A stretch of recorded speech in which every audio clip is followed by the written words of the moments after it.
From the microbes in our soil and cells of the human body, You're making it sound like we found a cure for cancer. to exploring the furthest reaches of outer space and the secrets of our deepest oceans. We're going on a deep dive. We continue to celebrate Irish science. This week on 10 Things to Know About, we're headed into space. I'm in Amsterdam to meet the Irish trainees working in the European Space Agency. Aoibhinn finds out about Ireland's first satellite, and Katrina tests satellite-controlled tractors. That is so cool.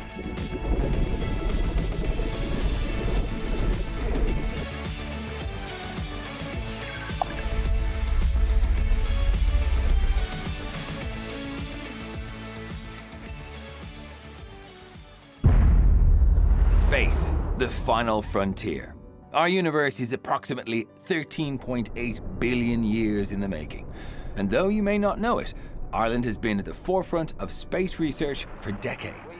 In 1969, Irish scientists in California were among the first to study moon rock samples carried back by Neil Armstrong. And in 1972, an Irish team designed and developed an experiment that flew to the moon on board Apollo 16. But enough about the past. I'm here at the European Space Agency's Research and Technology Centre to find out how Irish researchers are playing their part in future space missions. Ireland has been a member of the European Space Agency since 1975.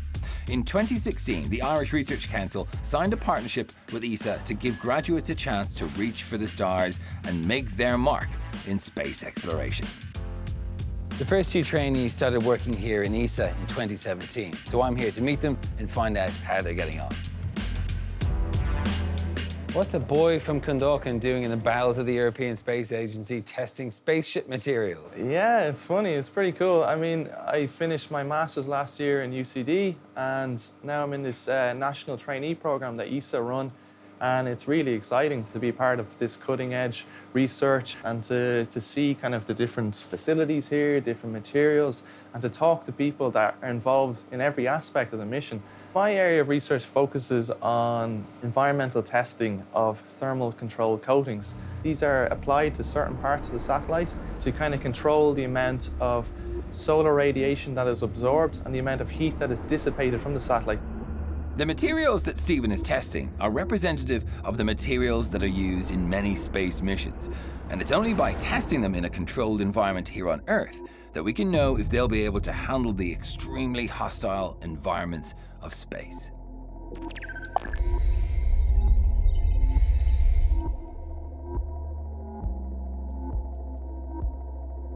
I'm going to show you some of the stuff that I do. First of all, it involves getting the samples and loading them onto a sample plate. These are ceramic coatings. They're like kind of a paint, if you will, that they apply to parts of the satellite. The antennae and some side panels to help radiate and to reflect sunlight. Right. To keep the satellite cool. So what sort of conditions in space are you trying to recreate? The main aspects are the vacuum of outer space. So there's very little molecules when we go beyond the atmosphere of planets.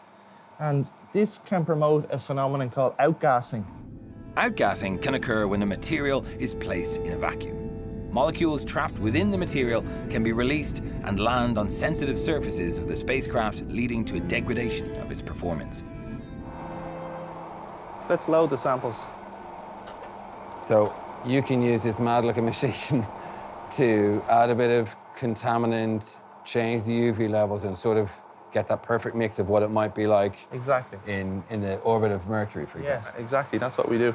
And I can monitor in real time the reflection of light from these samples. Right. And over time, I will see these darkening. So why is this so important? If the satellite overheats, we can jeopardize the mission by compromising the quality of data. These instruments can no longer operate properly. It's important that we get this right before it launches. Through this unique traineeship, Stephen will be aiming to follow in the footsteps of fellow Irishman Brian Short, who is developing the next generation of space missions at ESA. I'm working in the science program, and our task is to explore the solar system and the universe and answer some of the big scientific questions. We have 22 member states, and to make a space mission happen, requires an enormous breadth of specialism in the different subsystems of a spacecraft. And you also have to build very complex state-of-the-art instruments. No country on its own can make that happen. There are some who would question the amount of money that any nation spends on space exploration when there are people on hospital beds. What do you say to that? Well, we receive €10 per citizen per year to implement the program. I think some of the more concrete examples that people can relate to are, for example, if you watch the evening news on RT at home, you see the weather forecast, and there you see imagery and forecast models that are coming from data that is produced by European weather satellites. They're seeing European astronauts in space advancing science and technology. They're seeing the development of spacecraft, visiting planets, visiting asteroids. I firmly believe it's money well spent.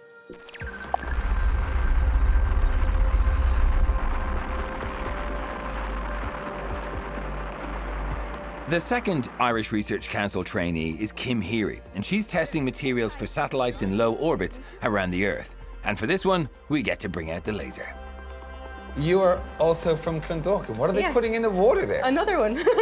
So this is called the LEOX lab. What on earth is that? The LEOX lab basically stands for Low Earth Orbit Oxygen. So basically, we have a problem with atomic oxygen in low Earth orbit, and we have a lot of satellites in low Earth orbit.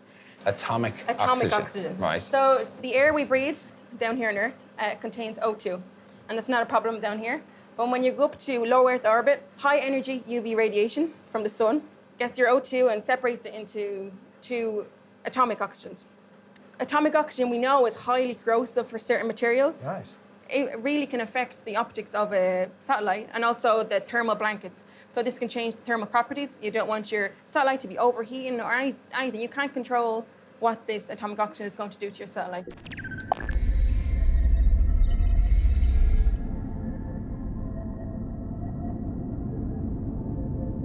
So basically what we do here is we recreate a space environment. We basically put your samples in here. We have a sample plate, and you have purified molecular oxygen is pumped into this vacuum chamber. So this is in a vacuum.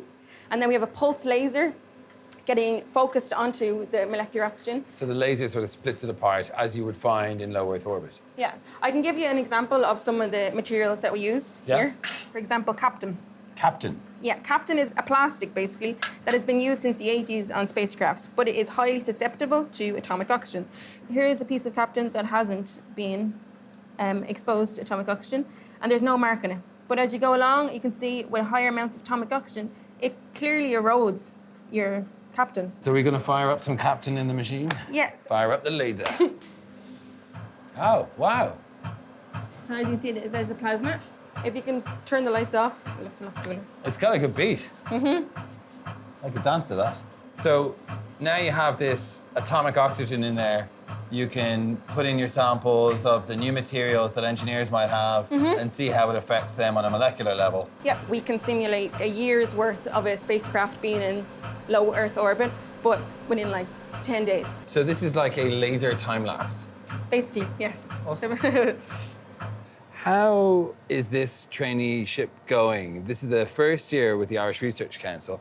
Yeah, no, for sure. I mean, it's a fantastic opportunity. And the idea of offering these traineeships to the sort of young engineers is that they can learn how we work in ESA, what we do, and then they can go out back into the Irish industries or other industries and really use their skills there. There's a huge range of different missions to work on. We work on science missions. Also, we've got missions to the sun, the solar orbiter, but then we go all the way out to the other side of the solar system. For example, we've got a mission to Jupiter, and then even looking further ahead, we're looking at exploring Mars and the Moon, and even now looking even further into the future, say to build base on the Moon and exploring further into outer space. This is where space happens. This is everything I always wanted. This is like your top goal. To be involved even slightly in any sort of project, it's just an honor, and it's just a great opportunity that IRC gave me. It's really exciting to see kind of just small things like I'm doing, but incredibly important. Every aspect is important to see everyone come together and put it all together and put this big satellite up in space and do some cool science. It's great to be a part of it.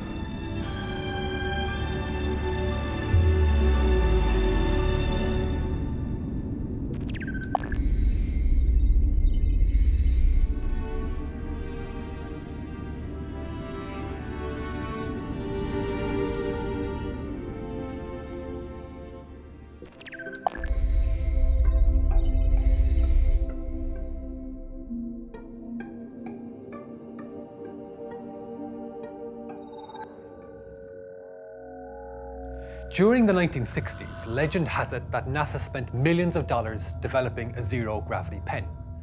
And by contrast, the Soviets, well, they just used a pencil. But tall tales aside, the truth actually had science written at its center. Yes, the humble pencil works in space, but pencils also break. They generate dust that clogs up equipment, and crucially, they're flammable. And fires in space are not good. Enter the Fisher Pen Company, which brought futuristic engineering to the ancient art of writing and created the space pen. In regular ballpoints, the ink was kept in an unsealed cartridge, and so would dry and clog the pen. Fisher fixed this by sealing the cartridge, pressurizing it with gas, and forcing the ink out of the pen. However, this led to leaking, and with no structural solution in the pen, instead, the structure of the ink was changed. Rather than regular ink, thixotropic ink was used. This is like ketchup. Hold it upside down and nothing happens, but shake it and it flows. So when the ball of the pen moved, the ink would too, and beautiful prose would flow. In fact, such was the success of the space pen that it actually ended up being supplied to both superpowers. Yet while the legend of American over-engineering versus Soviet simplicity lasted, the true tale of this incredible ink was definitely stranger than fiction. See you next time.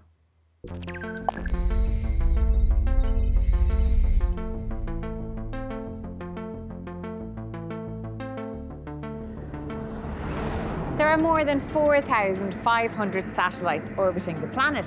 And in a few years, a team of Irish students will be adding to that when they launch Ireland's first ever satellite. I'm in UCD to meet the researchers who are designing and building AirSat-1. The spacecraft design lead is David Murphy. Everyone on the team is really proud that this is the first Irish satellite. Obviously, Irish people have made a huge contribution to space. In ESA, we collaborate with ESA all the time on huge missions. We do a lot of astronomy, a lot of technology development, but we've never had an object in space that is registered as being an Irish satellite. So that's really exciting. Tell me, what is a cubesat? So a cubesat is a satellite that's made up of cube units that are called 1U. So for example, a 1U cubesat is 10 centimeters by 10 centimeters by 10 centimeters. AirSat-1 is a 2U cubesat. David, tell me about how the satellite will actually get into space. Okay, so this is one of my favorite aspects about the project. The way that AirSat-1 gets into space is it's going to be launched from the International Space Station. They'll attach it to the end of a robotic arm. They'll put it out through an airlock and basically point it off into space, and then like a jack-in-the-box or something, shoot it out. CubeSats may be small in size, but they provide an ideal testbed for new technologies. Traditionally, a satellite might weigh 1 ton, which is quite heavy. It's very difficult to get into space, and it could take you 20 years to develop that. When you're developing a CubeSat, you're looking 3 years down the road, so you get to try out technologies that are maybe not as well developed, but also that you can just sort of take a chance on.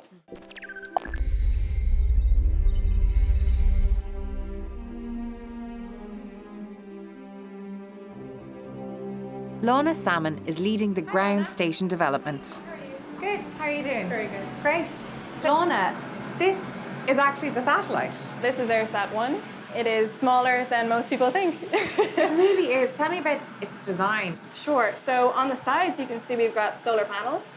So that's what keeps AirSat-1 going in space. All 4 sides have them so that when it's spinning in space, we can always have light from the sun, keeping it powered. And on the bottom is the really important bit. So this is the antenna. So we've got 2 antennae which send out radio waves and 2 antennae which collect radio waves from Ireland, from our ground station in UCD. And these antennae that are going to take in the information and send it back again, yes. Are they the same size as they will be on the satellite? They are not. So actually these 2 antennae will be about 1.5 meters long. Ooh. Yes, and this will be about 0.5 meters long. When you put these onto a spacecraft, you can't have them sticking out. So you have to coil them up on the inside, and then when it's ready to go, they need to be let out. Joe Thompson is leading the design and development of the antenna deployment module that will deploy when AirSat-1 is launched from the International Space Station. And this is what's called our development model. So this is one where we're making lots of little design changes and iterating to get till we're happy with the final design. So here are our 4 antennas. So at the moment they're coiled up inside the module. Each one is attached to a door, which is spring-loaded. And at the moment we have a little piece of fishing line holding the doors closed. And why fishing line? It's a really good mechanism, small, compact, to be able to hold something and then release it when you want. Okay. So all you need is a little resistor and your fishing line. And the resistor heats up, melts the line, and lets your door open. Yeah. So Joe, can we see if it works? Yes, so you just need to press this button. Right, so we'll expect this to open out. Yeah, that's it. So that's our first proper deployment test of the AirSat-1 antenna. Yeah. And we caught it on camera? Yeah. Good. So hopefully it happens just like that after AirSat deploys in the ISS. And no pressure, because if it doesn't work, it's just kind of your fault. Yeah, that's it. The key experiments on AirSat-1 consist of a sensor for detecting gamma rays from cosmic explosions, testing coatings that can be applied to satellites to manage their temperature, and an algorithm for controlling the orientation of the craft in space. It's pretty amazing to think that this is going to be on its own, floating around the Earth. I know. And it will be up there doing its thing, and we need to monitor it every single day, make sure that everything on there is okay, everything's functioning. If it's not, we need to send some signals to it, tell it to change how it's behaving. And so really that's when the real work begins, and we need to make sure that we get everything we can out of AirSat-1.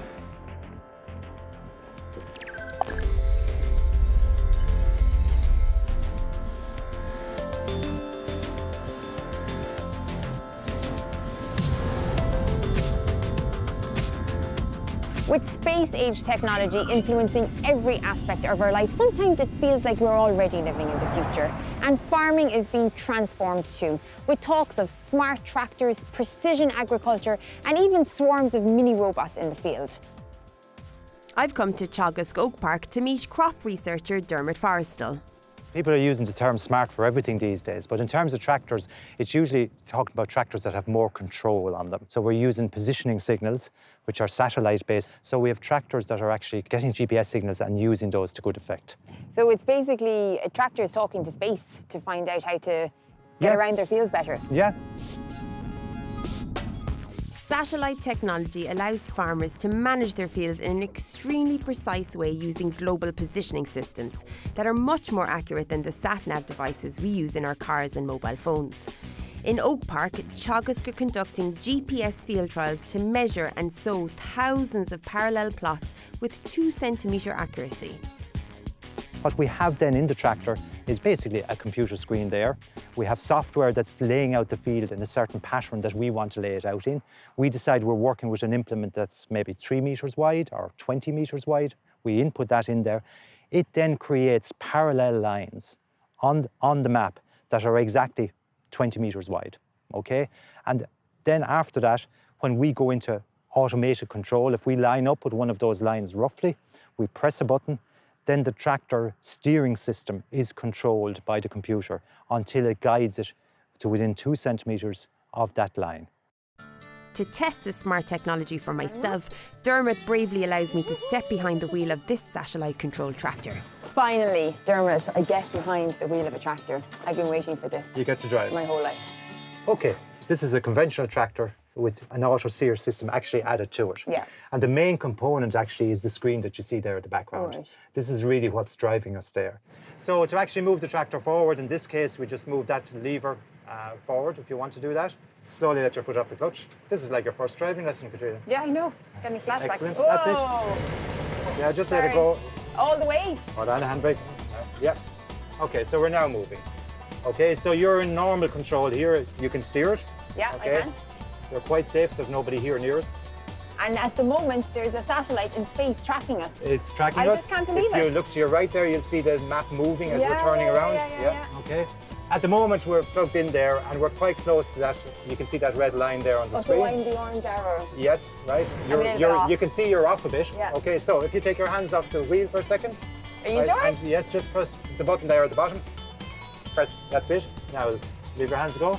And now it's decided Katrina has made a mess of this. I need to get back in the right line. Wow, that is so cool. Okay. / weird. If you actually touch the steering wheel, it will actually let you control again. Okay. But what are farmers going to do? Just like read a book? No. If you think about it today, there's a huge amount for them to monitor, okay? Because there's more and more information. Screens like that you see at the side here, often the implements that we use are giving us information in terms of the seed rates, the application rate of fertilizer. So there's an awful lot of information coming back into the cab. So genuinely what happens here is that the farmer can spend more time monitoring that.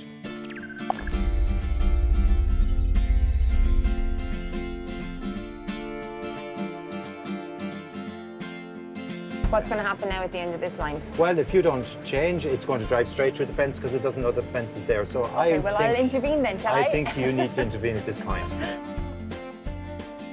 Of course, ultimately, it's all about helping farmers to use and apply satellite technology. Kevin Nolan is a dedicated advocate of those higher powers. So, Kevin, you have a fairly amazing looking machine there. How does it work? It's a very big machine, but it's a very busy machine. It's combine and it's steered from satellites up there. So at any one time there could be 20, 24 satellites helping to steer the combine. And it'll go up and down the field all day long, and then it'll turn at the end each time. And not only that, it'll control its forward speed. If it thinks it can take in more crop, it'll go faster. And if it thinks the crop's too heavy, it'll slow down. So I'm just there monitoring, and it's doing everything. And what about like people who are watching kind of going, what about the art of ploughing? What about being able to like set it yourself and doing it right? Yeah, I mean, farm life, it's an enjoyable life, but it's a tough life given the hours and the conditions that work in. Like overall, I think it'll be a benefit for anyone that's involved in agriculture. And I suppose I think technology brings fun into farming. And that's the way I've always looked at it. Our tractors have got very big. Typically today, tractors that we see in our fields may be from 4 tons weight up to 10 tons weight, huge weight, and that puts a tremendous load on the soil. The reason they've got big is for labour efficiency. You want one man to do more work, so he's on a bigger tractor.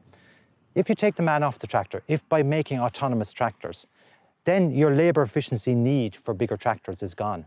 So there is the scope maybe to come back down to smaller tractors. Or bring it to the extreme. We could have small mini robots that weigh 50 kilos. So instead of bringing out a tractor to do work in this field, we bring out a trailer that's housing 20 or 30 small little robots. It's a long way off, but there are commercial companies actually interested in doing that and developing Wouldn't it be great to have a crystal ball and see what agriculture is going to look like in 100 years' time? I'd say it'll be unrecognisable. It may be. We will be managing it with the same basic principles that are there, but certainly what we see actually working in the field might be quite different. That's our 10 things to know about space. Next week, we're digging beneath the surface to discover the secrets of soil.